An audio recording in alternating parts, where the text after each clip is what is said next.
Pessoal, Paulo Campos Júnior aqui do canal Alma Conservadora. Vamos continuar agora a parte 3, falando sobre o livro O Chefe, do Ivo Patarra. Vamos lá. Eu não quero perder muito tempo agora não. Vamos lendo que a gente vai sabendo, a gente vai tendo mais informações, vai sabendo mais sobre o escândalo dos mensalões. Bom, eu vou citar o último parágrafo da nossa última leitura e vou continuar, tá? Simone Vasconcelos também cuidava de fazer retiradas na agência do Banco Rural do Brasília Shopping, mas nem sempre levava o dinheiro com ela.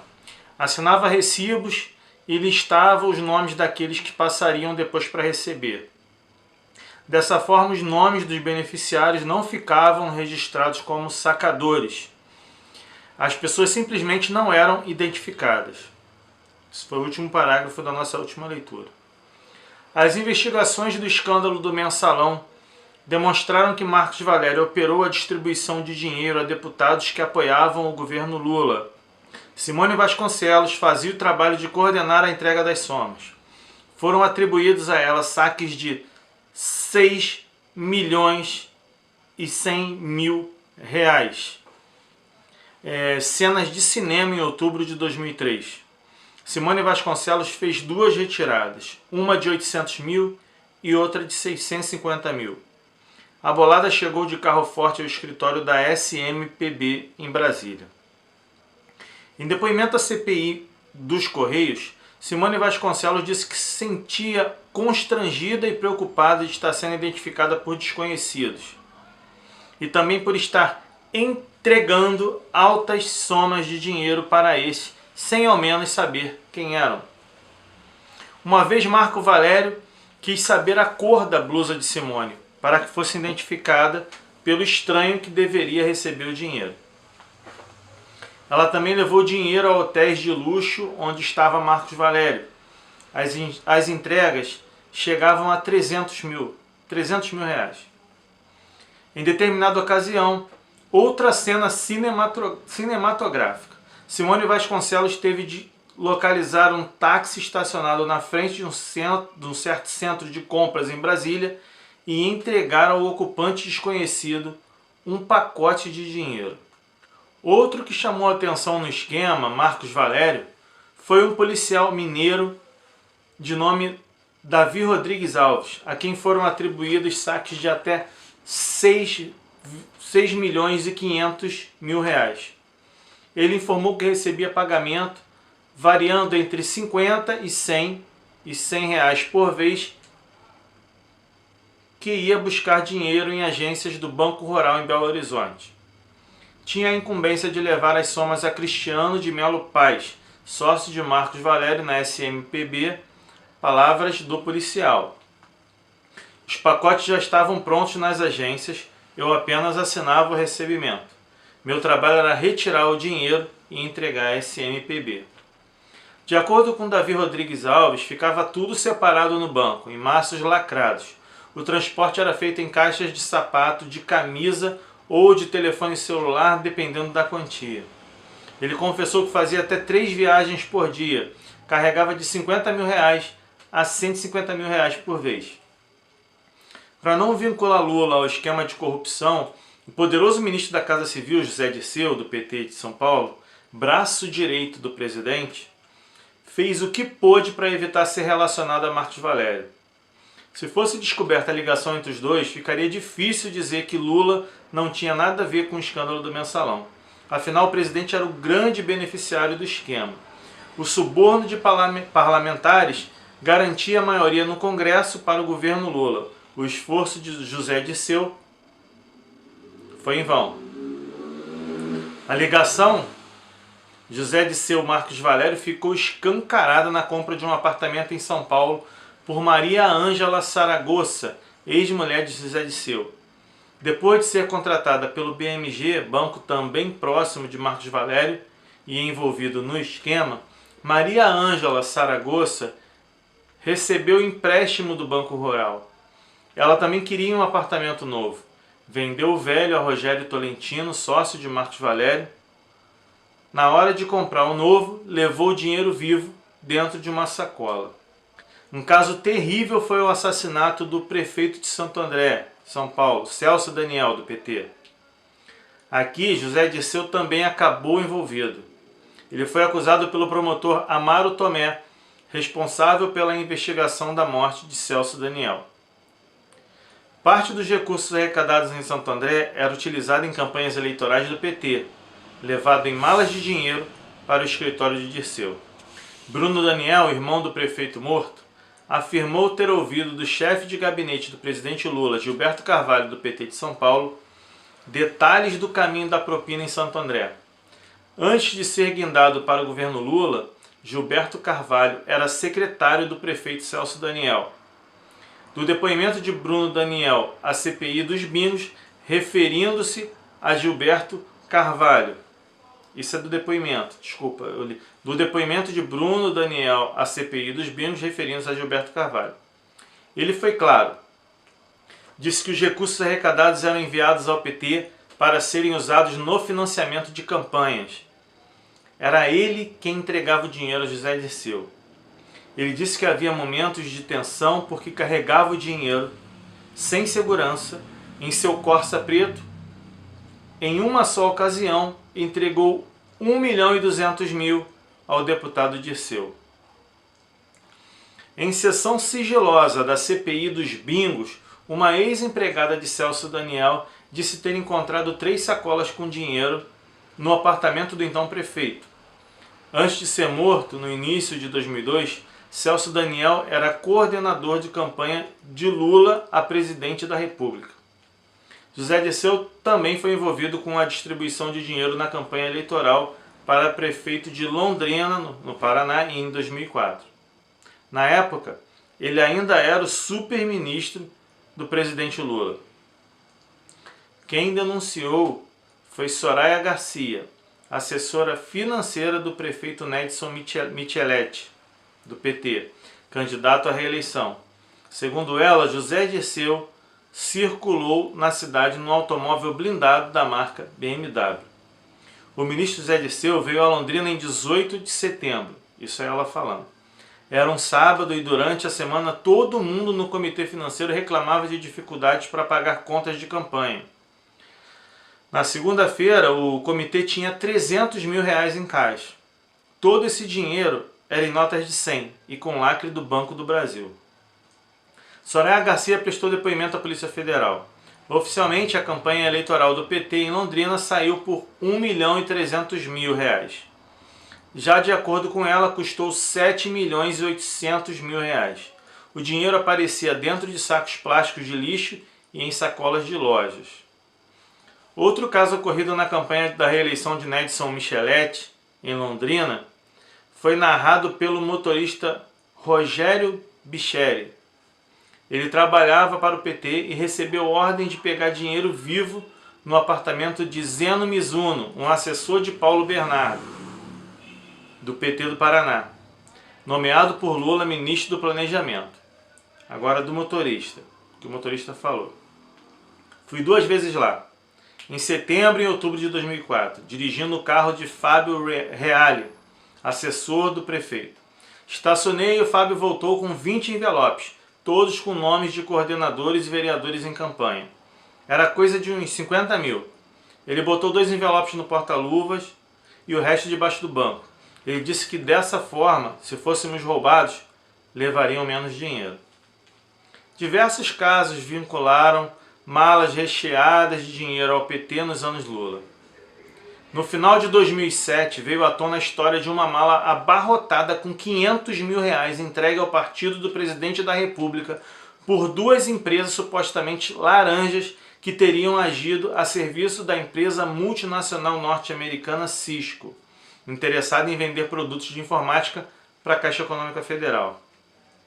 Um caso que deu o que falar envolveu a multinacional norte-americana GTEC, da área de sistemas de informação, e a mesma Caixa Econômica Federal. Vale a pena registrar a acariação promovida pela CPI dos Bingos entre Rogério Buratti ligado ao esquema do então ministro da Fazenda, Antônio Palocci, do PT de São Paulo, a quem a Caixa estava subordinada, e Marcelo Rovai, diretor da empresa multinacional. A discussão entre os dois era sobre a propina que Rogério Buratti disse ter sido oferecida pela Gitec para renegociar um contrato com a Caixa. A multinacional estaria disposta a desembolsar entre R$500 mil e 16 milhões, dependendo do que ficasse acertado, sendo que no final do negócio a empresa teria consumado um pagamento de R$5 milhões a uma intermediária da corrupção, uma empresa de nome MM Consultoria. A reação de Marcelo Rovai ao dirigir-se a Rogério Buratti, que se tornara dono de empresa de ônibus, foi a seguinte: o senhor recusou 16 milhões. O senhor, com a sua biografia, recusou? Quantos ônibus dava para comprar com esse dinheiro? Agora, o depoimento à CPI dos bingos de Walter dos Santos Neto, da tal MM Consultoria. Ele estava protegido por habeas corpus para não ser preso. Tentou dar origem lícita para os R$5 milhões e para justificar o destino do dinheiro e negar ter sido o intermediário da propina. Disse sofrer do distúrbio compulsão ou disfunção do gasto. Ele declarou assim: posso dizer que a motivação que sempre tive em relação ao dinheiro vem de uma deformação de minha personalidade. A necessidade de ver o dinheiro, de se sentir com o poder. Assim, Walter dos Santos Neto alegou ter sacado R$650 mil transferido pela Gitec, por exemplo, e mandado entregar o dinheiro em sua casa em carro forte, a fim de gastá-lo. Minhas despesas são chocantes, gasto com frivolidade, sou uma pessoa doente e comecei a fazer tratamento psiquiátrico. Depois que José Dirceu foi cassado por corrupção, Antônio Palocci virou o super-ministro de Lula, mas por pouco tempo. Caiu sob a acusação de ter determinado a violação do sigilo bancário de um homem simples, o caseiro Francenildo Santos Costa, encarregado de cuidar de uma mansão em Brasília que ficou conhecida como a Casa dos Prazeres. Lá, a turma de Antônio Palocci se divertia com garotas de programa. A agenciadora das prostitutas era Jane Mary Corner. Ela contou que Rogério Buratti, fiel escudeiro de Antônio Palocci, montou um esquema no qual as meninas punham dinheiro dentro de revistas que eram colocadas em envelopes de papel e saíam para o Brasil entregando a correspondência, né? Elas teriam pagado mensalões de R$50 mil a 8 deputados. Jean Mary Corner também recebeu R$50 mil e, para ficar quieta, ela justificou: fiquei no anonimato todo esse tempo, fui muito digna, diferentemente de outros que abriram a boca. Por isso pedi ajuda. Isso é chantagem? O caseiro Francenildo Santos Costa viu a dinheirama que rolava na Casa dos Prazeres. A afirmação dele ao envolver Vladimir Poleto, também ligado a Antônio Palocci. Olha a afirmação. Via notas. Pacotes de R$100 e R$50 na mala de Vladimir. Ele trazia muito dinheiro. Vladimir Poleto prestava serviços para Antônio Palocci desde quando o ministro da Fazenda de Lula era prefeito de Ribeirão Preto, em São Paulo. Depois da morte do prefeito Celso Daniel, o prefeito Antônio Palocci assumiu o papel de coordenador de campanha de Lula. Alguns meses antes da eleição, Vladimir Poleto foi a Brasília de avião apanhar 3 caixas de bebida, todas lacradas com fitas adesivas. Caixas de uísque e de rum cubano. Dentro, cédulas norte-americanas. O dinheiro, $1.400.000 ou 3 milhões de dólares, dependendo da versão, teria vindo de Cuba para irrigar a campanha de Lula. Transportadas para São Paulo, as tais caixas foram parar nas mãos de Ralph Barquete, outro prócer da República de Ribeirão Preto, e levadas no automóvel Ômega blindado até o destino final, às mãos do tesoureiro Delúbio Soares. Delúbio Soares, aliás, tornou-se bode expiatório para as tramóias do PT. Num dos raros momentos em que se despiu do papel de único responsável por todos os males, o tesoureiro amigo histórico de Lula escreveu uma carta endereçada ao PT para afirmar que o Caixa 2 é prática antiga e habitual no partido, pela qual jamais se viu uma punição. E com ironia, respeito à ingenuidade. Isso é ele falando. Não sei, no entanto, de onde imaginavam que o dinheiro viria, se do céu, puxado por renas e conduzido por um senhor vestido de vermelho. E menos ainda me recordo de que alguma preocupação com a origem desses recursos tenha me sido transmitida. Mais uma montanha de dinheiro, dessa vez para pagar parte da encomenda de 2.700.000 de camisetas a Coteminas, empresa do vice-presidente da República, José Alencar. O PT levou em cash 1 milhão. O dinheiro foi entregue por Marice Correia de Lima,